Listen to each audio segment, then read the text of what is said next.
Thank you. Just turn that very short. I'm honored to be here tonight to, I don't think I can look at Elena while I'm talking, to explain to you all not what Elena Montello has done, but the motivations behind who she is, which I think will speak to the great accomplishments that she's made. It's unbelievable that 33 years ago, 33 years and 2 months ago, we met here. She lived in Emerson Hall right over there, and I was a commuter, and we became good friends.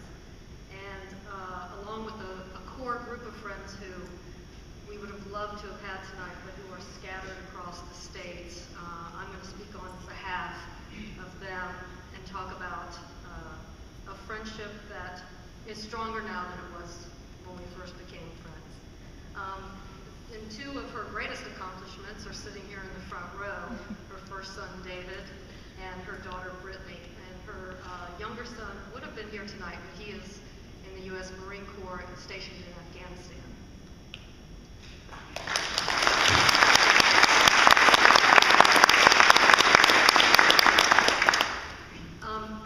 When you meet Elena, what is most obvious about her is that she is an authentic person, 100%. Everyone that I've ever introduced her to has walked away and said, I get who she is. She is a breath of fresh air. She is authentic and true, and there are no pretenses, there are no falsehoods. She has essence and presence. You know, people gravitate towards positive energy, and she's that person in the room that people will find just by the little tinkle of her laugh sometimes. She also has what I call her big, ginormous heart. She fights for what she believes in, and she will wage a campaign warranted for the cause. And if that cause is something that benefits the community, she will get the mayor on the phone. She will, in minutes, have an entire city block cordoned off, fully staffed with police. And she will create the event because the community and the cause are what are important to her. She's also a problem solver, and my nickname for her is Look at Elena. You have to use the finger to punctuate say that. Because she'll listen, she'll not interrupt, she'll wait until you ask for her opinion, and the first thing out of her mouth is look at. And I've heard look at Mary many, many times. She's also fiercely loyal. She will fight for the causes that she believes in, and she is a kind and generous person. She's raised $2.2 million for Hope House Foundation to serve the mentally disabled. And she works so that at some point there are no discernible people who are disenfranchised in our community. She doesn't take the easy route. As anyone knows who's probably planned a cookout that got rained out, like, oh gosh, what do we do with all the people now? Well, imagine she plans things like the Stockley Gardens Art Festival and the Chesapeake Arts Festival. So when it rains, it's a big deal.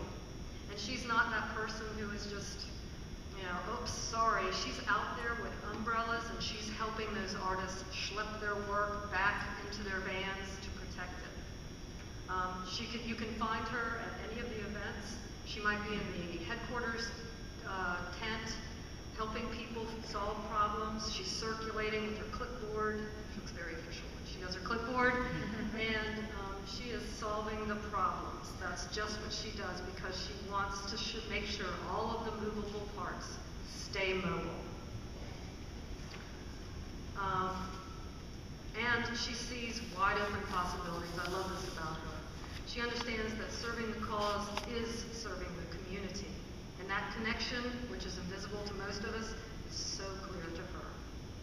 So on behalf of her parents who couldn't be here, her friends, her loved ones, and family, I give you Elena Montello, this year's recipient of the Virginia Wesleyan Alumni Service Award.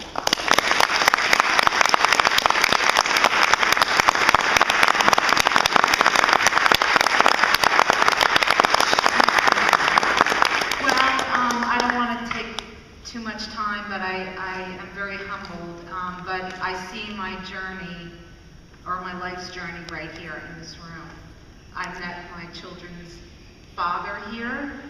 I actually had my first history class with you, Dr. Mansfield. I think it was 8 o'clock in the morning.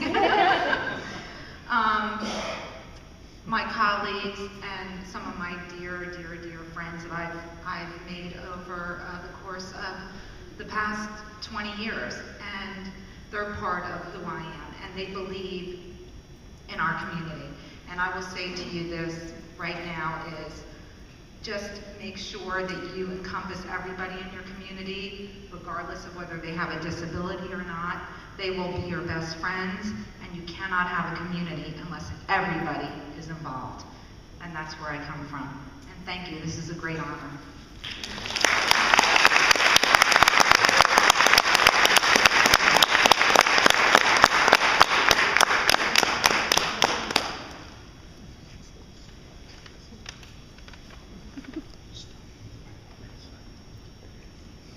One thinks of Full House, one thinks of Elena, one thinks of Elena.